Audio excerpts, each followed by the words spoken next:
in the form of public participation.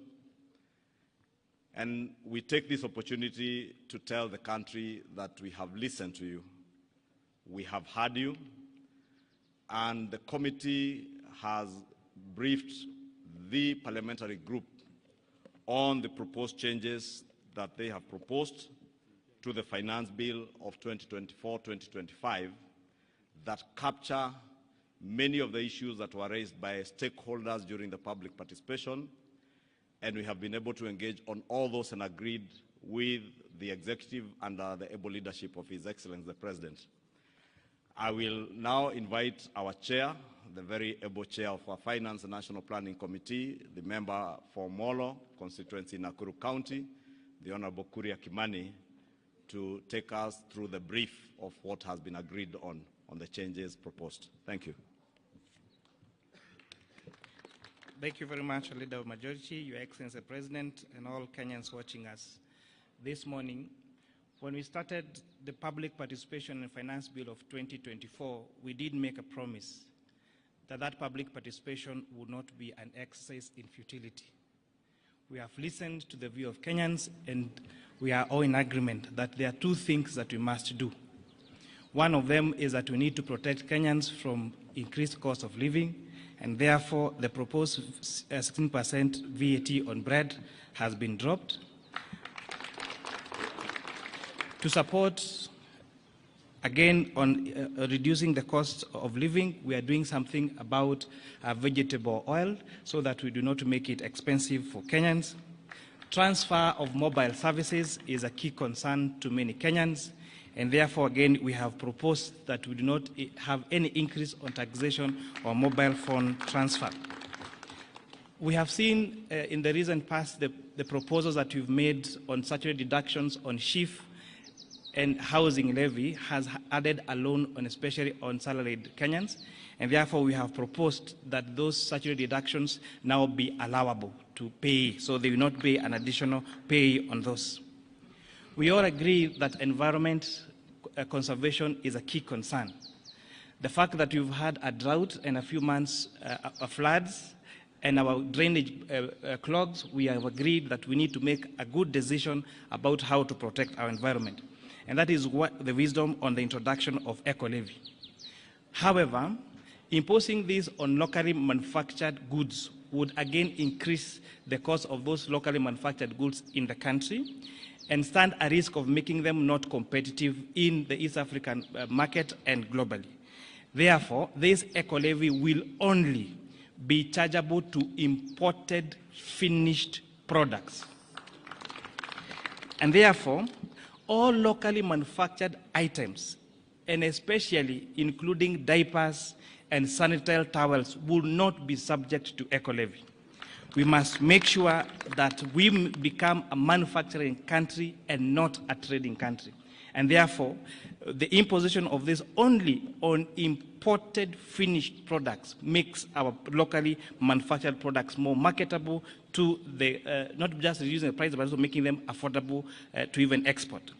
On the VAT threshold, we have proposed in our amended report to increase that VAT threshold from 5 million shillings to 8 million shillings.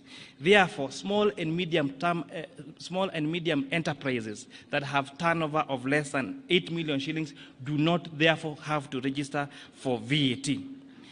On items, we have had farmers, avocado farmers, being asked to give items receipts. We've had mama mbogas who do their supplies to hotels being asked to register for items.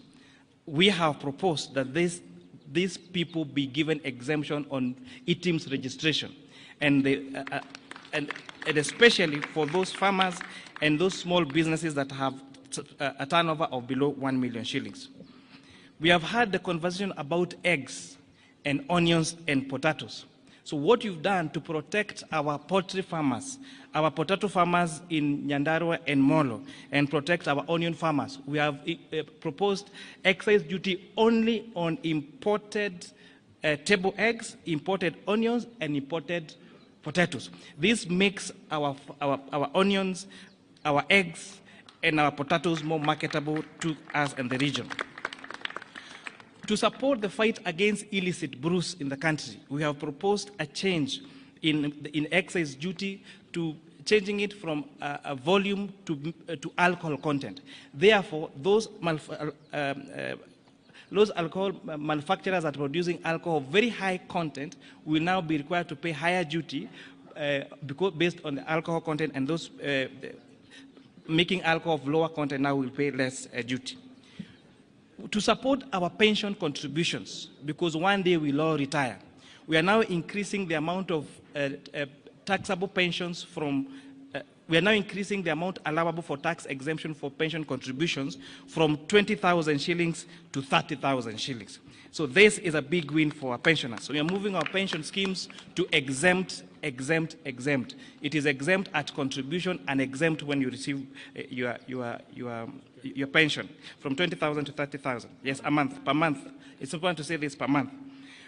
We have also been appraised of the money that is allocated for junior secondary school to hire all the intern teachers into permanent and pensionable terms.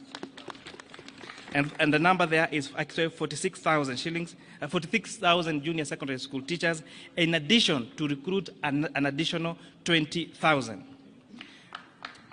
Your Excellency, we are very happy that the proposals that were brought to the National Assembly and the ones that we are proposing to the House are two amended documents. Because, again, I repeat, the exercise we did on public participation was not an exercise in futility.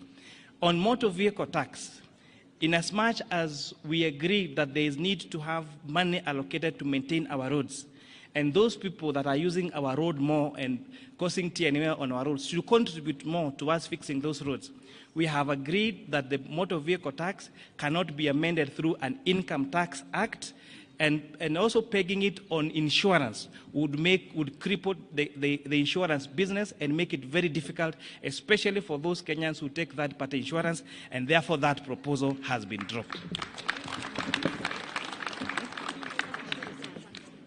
Oh yes, sugar transportation.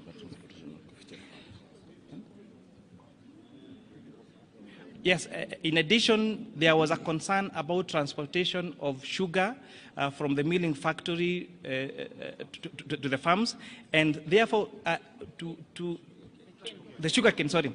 We have listened to the concerns about the transfer of sugarcane from the farms to the milling factory.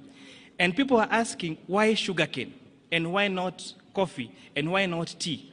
Sugarcane is very bulk. And therefore, the largest cost in the processing of sugarcane is actually on transportation, unlike most other crops. And that is why we have recommended to remove VAT on transportation of sugarcane from the farms to the milling factories. For the mobile phone, I actually did mention that mobile phone transfer services has been, we have not increased that, it still retains at 15%. The concern about foreign exchange transactions, the concern about transfer in banks, that the status quo remain, no additional taxes have been increased on that particular sector. Thank you, Chairman Kuria. Members of the press, I think as you have heard from the changes that have been made to the proposals in the finance bill, which will be tabled this afternoon in the National Assembly, I think it's important to mention to members of the public, including the public-spirited Kenyan,